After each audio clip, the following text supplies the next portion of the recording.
All right, welcome back. We're moving on to chapter 5 of our series here, and we're looking today at the Apostolic Church. We've been looking at the church kind of in its development and so forth. So again, we're looking at the Apostolic Church. So what does that mean when we talk about the Apostolic Church? Well, if you think of the life of Jesus, right, again, we talked about this a few times, but we have the resurrection of Christ, and then 40 days he walks around the earth and ascends into heaven. 10 days later, or 50 days after the resurrection, 10 days after the ascension, the Pentecost happens. The Holy Spirit comes down upon us. And so the Apostolic Church is the church during the life of the apostles.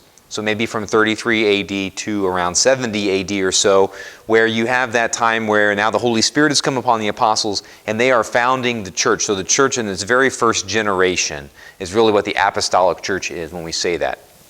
When we think about it's a good thing to do. When I was in grade school, Sister Marie Grace had us memorize the apostles. So maybe you're not familiar with, or maybe you are familiar with the apostles, but just to see a list here.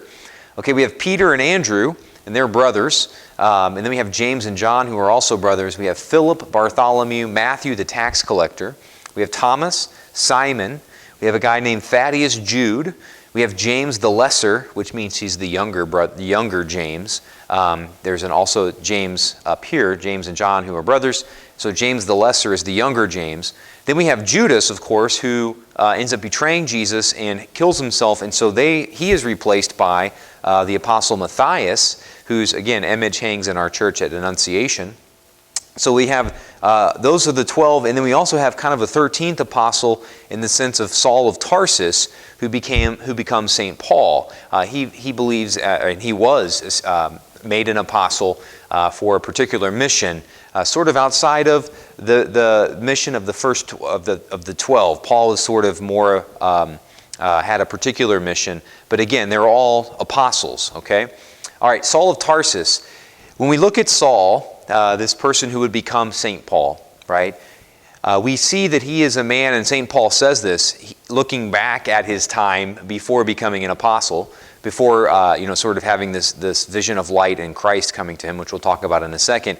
Before that, Paul was like the most outstanding person, the most zealous person. He knew the law backwards and forwards, kept it very strictly, and was even present at the stoning of St. Stephen. He was a persecutor. Saul of Tarsus was a persecutor of the Christians and of the early church. St. Stephen, who we celebrate always the day after Christmas because he is the first martyr of the church. He was the first person killed for believing in Jesus. It says in the Acts of the Apostles that Saul, already as a young man, was there present, sort of leading and taking part in that. It says, referring to St. Stephen, we hear in the Acts of the Apostles, they cast him out of the city and stoned him, and the witnesses laid down their garments at the feet of a young man named Saul. So even at the stoning of St. Stephen, Saul of Tarsus is there participating and kind of leading in that persecution. But then, of course, we know, hopefully, that St. Paul is formed because Saul of Tarsus has a conversion experience, a very powerful one. We read from St. Paul, "Suddenly a light from heaven flashed about him, and he fell to the ground and heard a voice saying to him, 'Saul, Saul, why do you persecute me?'" Right?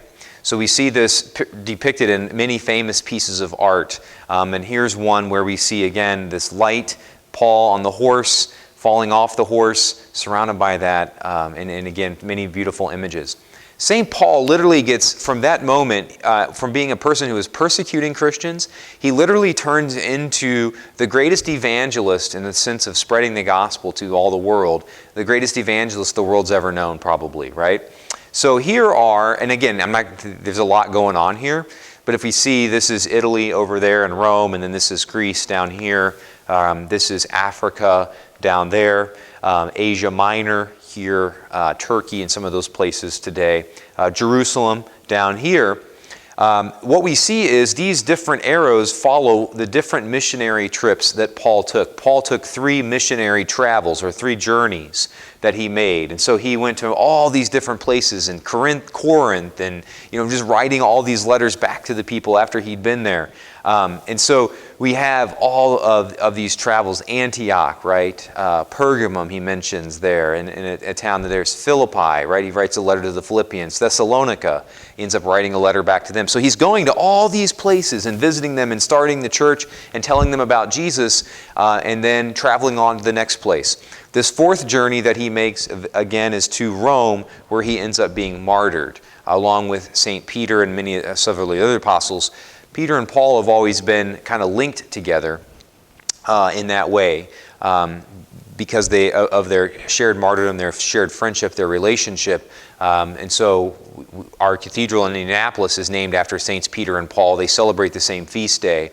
And we'll get into more of them later in a minute. But okay, so thinking about this journey that Paul makes, this new apostle who changes his life completely around on a dime and becomes a very active and just zealous for the Lord in a good way, traveling around preaching to people and so forth, starting up churches and telling them about Jesus.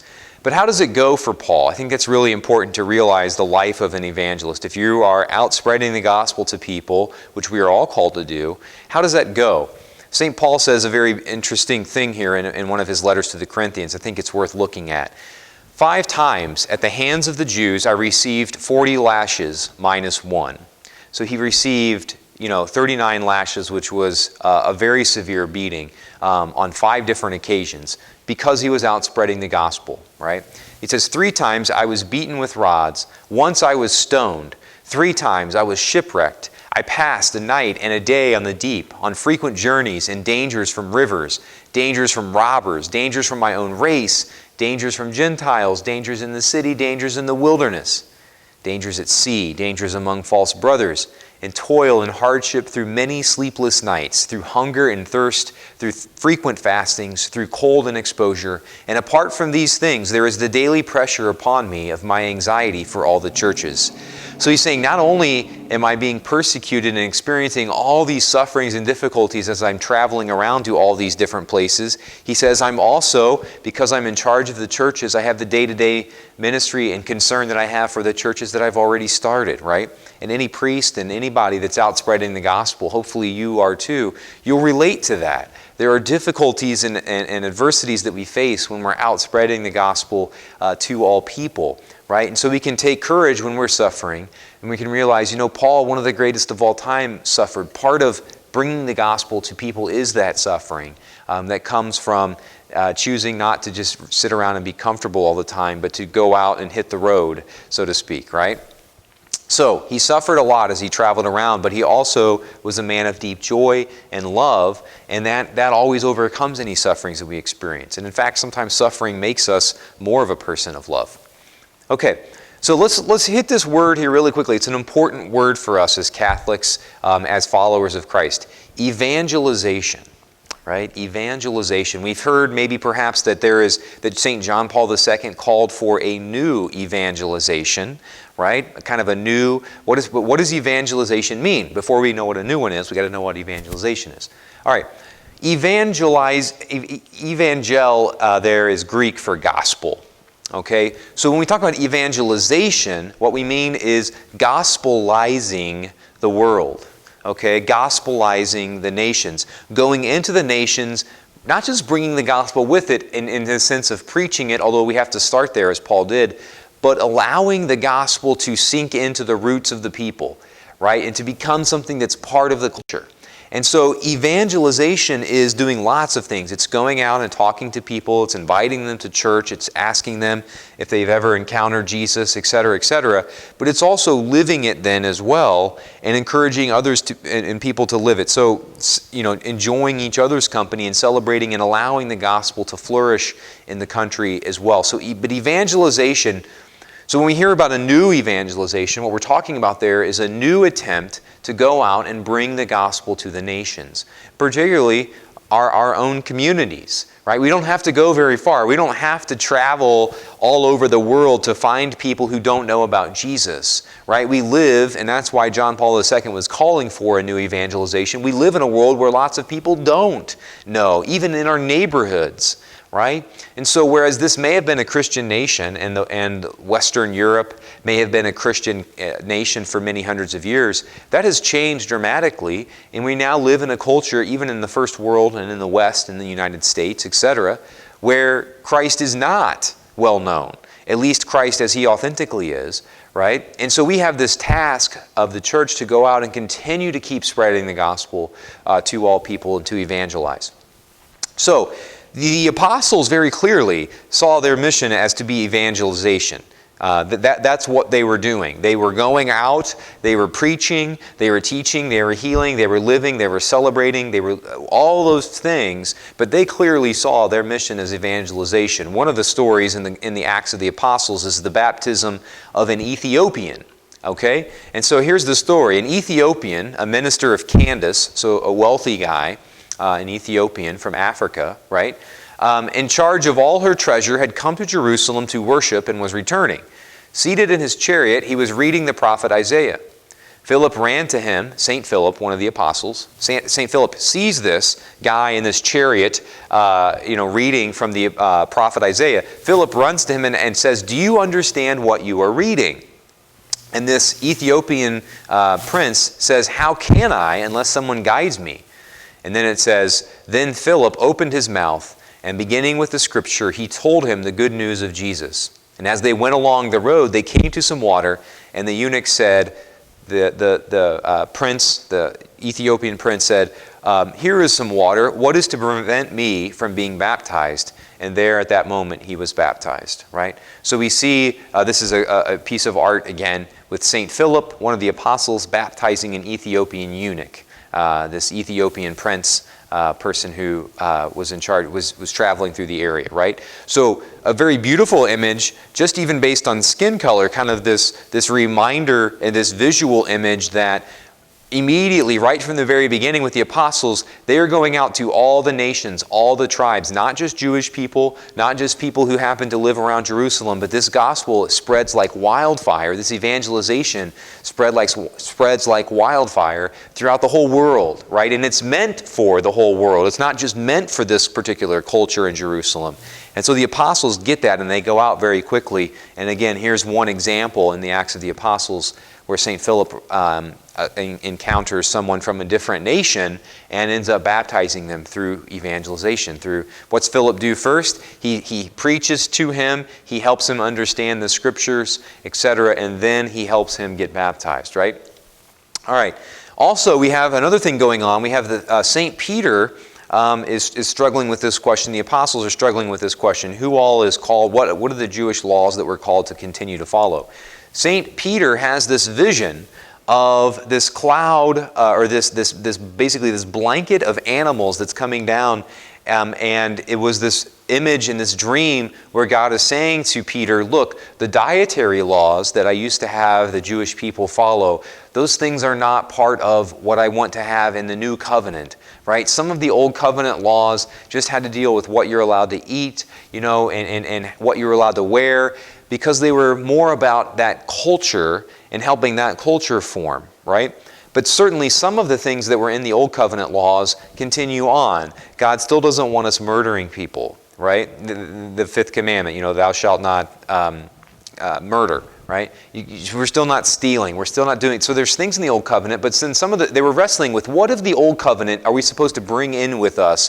Does God want us to continue to follow? Do we still need to get circumcised? Do we still need to not eat certain types of meats, etc.? Okay, they were struggling with that. And so Peter has this dream, and God helps Peter understand, look, I want you to now eat, all the different types of animals. That was a cultural thing that I had put in place for various reasons for the Jewish people. So we start to see these things. The apostles begin to realize that the good news of Jesus is not just preached to the Jews. It's a message for everyone, the whole world, right? There's not circumcision that needs to take place anymore. This is something that's meant for everyone. And so, again, we see in the Acts of the Apostles a really important event taking place, which is the Council of Jerusalem. And what happens there is, again, this question is being decided and wrestled with by the apostles. And there is the other question, as I mentioned, should male converts have to be circumcised, right? Male men, grown men, they were considering whether or not they would have to be circumcised, because that was part of the Old Covenant, that men had to be circumcised, right? So a big discussion takes place, right? And so Peter ends up settling, really importantly here. Peter, as the first pope, settles the matter. He ends up making the decision and saying and ruling after they discuss this as the apostles in the early church. They decide, no, they do not have to be circumcised, right? And so it doesn't mean, again, that the Old Testament wasn't any good. The truth is there in the teachings, but we don't have to enter into old covenants. The teachings are for us, but we don't have to start over and enter the Old Testament cultural laws and all those other things that we're no longer continuing over. So when you read some of the things in the Old Testament, some of the laws and so forth, some of those no longer apply to us in the New Covenant, but some of them still do, right? But again, we see this beautiful hashing of this out in the very early church, in the Apostolic Church. The apostles are the ones wrestling through this. The apostles are the ones deciding this as they're out bringing the gospel to all people. So it's a really important thing for us to go back and look at and study as Catholics to see how the gospel was preached there in the early church. Okay, so in summary, the whole church is apostolic. Okay, and what that means is, apostolic is like an adjective, right? We're not apostles, but we are all apostolic. We are like the apostles. We are all sent out into the whole world. The Christian vocation, and this is, again, the catechism, very, very beautiful. The Christian vocation, the thing that you and I are called to as Christians, is of its nature a vocation to the apostolate as well. So you and I, as baptized members of the church, as Christians, we are called to be like the apostles. We are sent out, okay? We can call an apostolate every activity of the mystical body that aims to spread the kingdom of Christ over all the earth. So everything that's being done out there to spread the gospel to the corners of the earth, those are all the various forms of apostolates, is a word that you might hear for that. So St. Vincent de Paul Society here at Annunciation or at St. Paul's, that's an apostolate, because that's one way in which the kingdom of Christ is being spread to the earth, right? And this is an apostolate, this teaching ministry, right? And doing online courses and religious education. That's an apostolate to help spread the good news of the gospel to all people. So we have all these millions and infinite number, really, of apostolates throughout the world, where it is a group or a thing that is there that exists to help spread the gospel and to help evangelize to the world. So we have we're all called to be part of the apostolates, the various apostolates of the world, to help bring the gospel to all people. Okay? So questions for today. What question did the Council of Jerusalem wrestle with? What question did the Council of Jerusalem wrestle with? Number 2, who is sent out to bring other people to Christ? Who is it that is sent out to bring other people to Christ? Okay. Number 3, who are the 12 apostles, and who is the special apostle who is called by Christ directly outside of and in a special scenario besides the 12 apostles? Okay. Number 4, what does it mean to evangelize? What does it mean to evangelize? And who was the first person to be baptized through evangelization? Who was the first person? We talked about him today at the very in the middle of the class there. Who was the first person to be baptized through the evangelization efforts of the church? Okay? That's all for today. Hope that you have a blessed week and know that I'm praying for you. May God bless you and have a great day.